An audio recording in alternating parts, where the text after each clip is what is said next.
તાલુકા પંચાયતની અને જિલ્લા પંચાયતની આવનારી અને નગરપાલિકાની આવનારી ચૂંટણીની અંદર કોંગ્રેસ પક્ષ અત્યારે પૂર જોશની અંદર તૈયારી કરી રહી છે. આવતા રવિવારે વેરાવળ બાયપાસ પાસે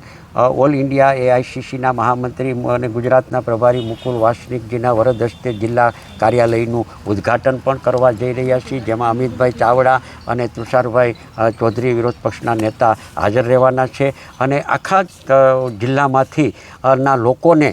જિલ્લા કક્ષાએ આવતા જે પણ લોકો જે છે એને મુશ્કેલી ન પડે અને એમના પ્રશ્નોને વાચા મળી રહે એટલે જિલ્લા કાર્યાલયનું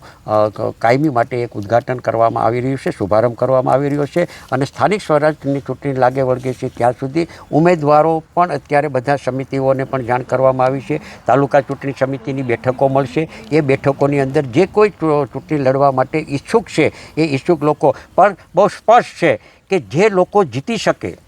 અને જે લોકોને બહુમતી લોકોને ગમતા હોય એવા ઉમેદવારોને, સ્વચ્છ છબી ધરાવતા હોય એવા ઉમેદવારોને કોંગ્રેસ પક્ષ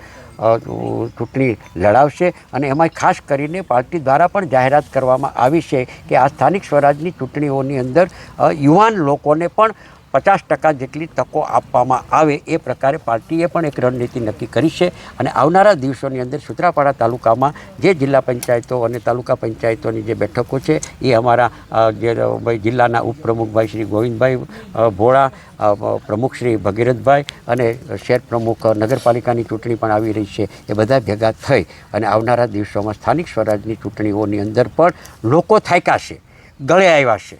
એટલે લોકો જે થાક્યા છે, ગળે આવ્યા છે અને એમાંથી આ ભાજપના ત્રાસમાંથી લોકોને મુક્ત કરવા માટે કોંગ્રેસ આવનારા દિવસોની અંદર લોકોને સાથે રાખીને સ્થાનિક સ્વરાજની ચૂંટણી લડવા અમે જઈ રહ્યા છીએ.